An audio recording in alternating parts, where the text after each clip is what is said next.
Good morning, guys. We are living in absolutely insane times. Guys, wherever you are in the world, just remember where you are. Not just right now, but in these times. Because we are witnessing something in real time. And I don't know what it is, but we're witnessing some sort of event, some sort of spiritual shift or change that's, it's going to change the world. And there is absolutely no going back. So in this video, guys, I'm going to unpack what I think happened with the Trump incident. I'm going to speculate a lot on this, guys, but when I'm speculating this with the knowledge and experience of someone who spent a lot of time in the military. I've also been a bodyguard for the British government, so I do have a little bit of experience when it comes to these high-profile events, who should be covering what, jobs, roles, responsibilities, and jurisdictions. So just before I go in, just before we start, guys, I'm going to talk about what I think happened. We're going to cover a little bit about the gunman. We're going to talk about the failures, and then at the end, guys, I'm going to give you my honest thoughts on whether I thought this was some sort of conspiracy or some sort of deep state attack. So, like I said, guys, I've spent a lot of time in the military. I've spent a lot of time as a bodyguard, so I do know what I'm talking about. One of the things I'll always say, when a crime is committed, look who seeks to benefit. Well, in the two incidents here, if the shooter had been successful, then the Democrats would have sought to benefit because, Donald Trump wouldn't have been president and they'd have to find another another candidate. As we are now, as the situation is as it is, it looks like Donald Trump's benefited because there's pretty much no way that Donald Trump is not going to be the next president now. I always say, nothing is hidden anymore. Everything's out there in the open. There's too many people with too many phones recording everything, putting things on social media. So lots of this footage has come out now, guys, and I've reviewed so much of it. I think I can give you guys a fair crack of the whip of what happened, who failed, why, and what actually went wrong. So the first thing we need to think about, guys, is this firing position. It was ridiculously obvious. It was like, it's so obvious. It's like just over 100 meters away. But then we've got to think about, guys, okay, why wasn't this covered by, secret services? And again, guys, I'm just speculating here. I don't know any inner workings of secret services. I just know from my experience that when you go to these places, it's not always as it seems. So when you go to these places, and I'm sure the Secret Service will have been under the same restrictions, the Secret Service, it's not their responsibility to cover the whole area, to cover, the 100 miles. Maybe for Biden it is, but remember, Donald Trump is not the president. He is he's a candidate running in the election. So, the threat on Donald Trump, and again, it sounds ridiculous, but will have been reduced in that context. So the jurisdiction for securing these buildings will have come down to local police, I think, local security, local assets on the ground, because the resources of the Secret Service are, they don't have infinite resources. They can't have 2 people on every rooftop. They can't have helicopters swirling because, there just isn't that amount of resources. So then you've got to think about, what is the mission of the Secret Service? Well, their mission is to protect Trump, not to go and search buildings, not to go and look on the rooftops. Yes, I know those things are interchangeable, but this comes back down to resources and jurisdiction and asset management.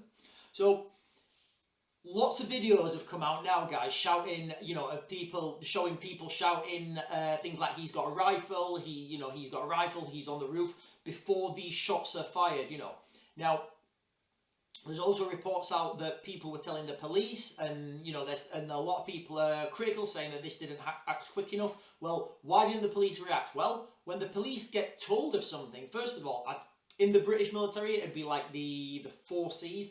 So it'd be confirm, control, cordon, communicate, I think. So they would have to confirm what it is. You can't have a police officer getting on the radio and saying, Tommy Jones here said there's someone with a rifle on the roof. Get Trump off stage, cancel everything. You know what I mean, guys? You can't, you've got, the police have to confirm it themselves. If it takes them a few seconds, a few minutes to actually find them, that is the crucial time when things could go wrong. Then they have to control the situation. So the police would have to deal with that situation. then they'd have to cordon it, so they'd have to put a perimeter around it to stop any forensic evidence being destroyed. Then they'd communicate it. So, you know, you're not going to get on the radio straight away and, you know, just tell everybody, you know, what's happened when you don't know yourself.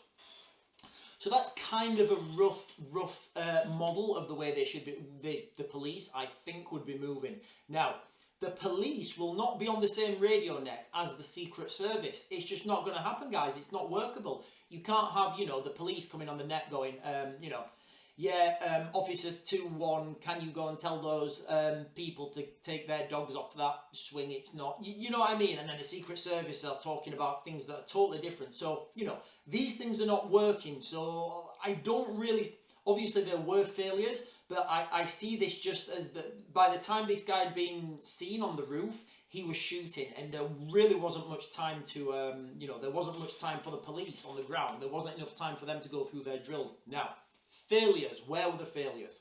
So, I feel, and this is just my opinion, guys, all right, it's my speculation, so let me know what you think. I think the main failure here was from the Secret Service sniper team that were on the roof. You know, guys, he was 100 meters away in the most likely position, all right? They should have spotted him. He, you know, as I understand, he came up above the, you know, above the roof line, so he skylined himself, and things are very easy to see when you skyline yourself. What should have happened if I was running the show, or if, you know, this were a team that I'd rehearsed, I'd say, okay, we have a code word, and I'm sure they've got this, you know, I don't know, broken spear or something easy everyone can remember. You say that word on the radio, everybody swarms Trump, and you get him off the stage regardless. You know, that's what I feel should have happened. However, you know, this guy, this kid, he was 20-year-old, he managed to get, I think, 7 or 8 shots off.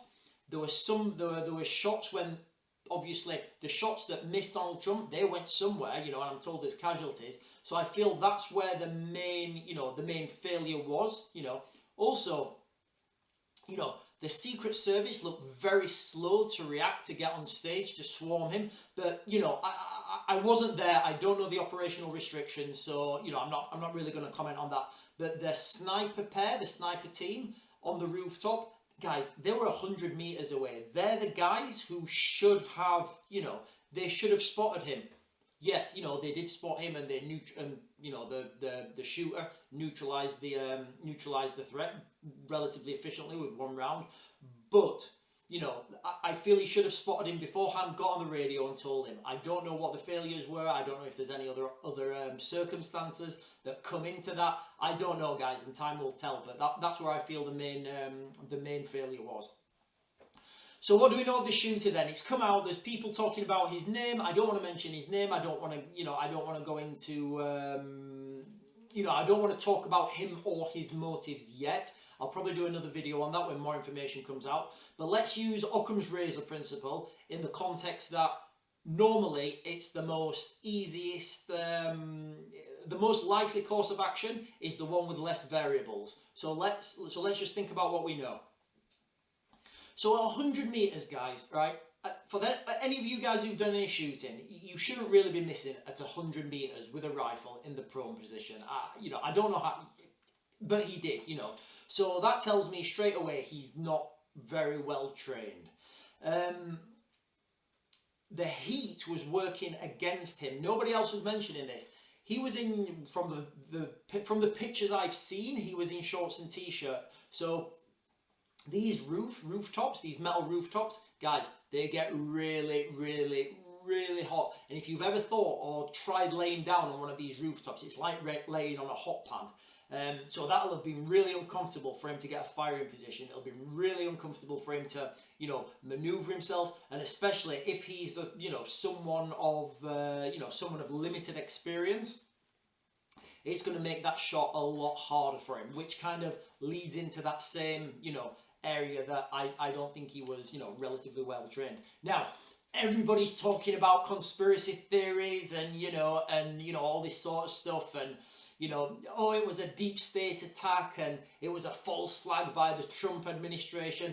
From what I've seen now, I don't think it's any of them, guys, all right? And I'll give you my reasons why. So, First of all, he missed, so it can't be, you know, if the deep state or somebody are going to try and do like one of these spectacular attacks, they're not going to miss. They're going to have an operator who's competent. Now, he's only 20 years old. Now, I'm not taking anything away from anybody that's 20-year-old. I'm sure there's a lot of people who are really good shots at 20-year-old, but that means his experience under stress, you know, it's going to be limited, even if he's like, you know, done loads and loads of training, you know, so, you know, that's what I get with his age. Now, if he meant to graze his ear, then guys, this guy's the best shot in the world. There's never been another shot like him, and he probably should have spent his career shooting targets, because to make that shot and just to clip someone's ear, that shot is virtually impossible, guys, all right? So at 100 meters, you shouldn't miss. You shouldn't, guys, all right? But if you're saying that at 100 meters, your job is to graze someone's ear, then no, I'm just not accepting that, guys, all right? So I think, you know, what we've got is, and as well, you know, when these, you know, if these deep state conspiracy things ever happen, you know, look at the amount of witnesses that are there. Look at the amount of people who've been filming this with their mobile phones. All you need to, you know, it's not like other high-profile assassinations that have happened in the past where, you know, you can have like, where nobody's got mobile phones, where there's one film crew, you know. Everybody's got mobile phones. There's so many witnesses in this incident. So I don't think it could have been anything like that. And I think what we're seeing here, guys, is, well, I don't want to talk about the gunman and his motives, but I don't think, my personal opinion, guys, and I may be wrong. And if I'm wrong, I'll come out and I'll tell you. I don't think there's, you know, I think this is just what it's packaged as. Unlikely, however, as unlikely as I do think it is, something doesn't resonate with me at the moment, and it's these pictures that were being put out. The picture I put on my last video, I'll link it to the end of this one, guys. The picture I put out on my last video as a thumbnail, guys, that picture is so perfect. You know, the flag in the background, the Secret Service guys, you know, Trump with his bloodied face, you know, that image is going to be, guys, believe me, that image will be a defining image over the next 20 years. People are going to have it on t-shirts, people are going to have it on cups, you know. I've no doubt that thousands, maybe even millions of people, even right now, have got it as their profile picture, as their cover picture, you know. And that pictures can be so powerful, guys, all right? You know, and again, it reminds me of the one the American soldiers did in the Second World War, at the end of the Second World War or something. You've seen like the flag when they're all putting the flag up. You know, they're so provocative. And, you know, that my only suspicion, you know, and it's not really a suspicion, I'm just like, wow, that's a really, really ridiculously good picture that you probably wouldn't be able to take in a million years if you tried it again. But anyway, guys, could this be staged? I'm not seeing anything like that, guys. But more information will come out. When more information comes out, if I see something that's suspicious, if I see something that's contradicting what I've just said, guys, I'll get that out. But that's my analysis early on of what's happened, you know. And guys, just be conscious where you are right now, because we are seeing things in this, you know, in this evolution, on this journey that we're all on. We're seeing things that are going to change the world. And in 10 years, in 5 years, I don't know, we're going to look back, and we're going to look back at these days and say, wow, you know what? We had it really good then. Because what's coming, I don't feel is, you know, I don't feel as good. But anyway, guys, that is my opinions and a little bit of speculation. Let me know what you think in the comments, guys, and I'll keep you updated as and when.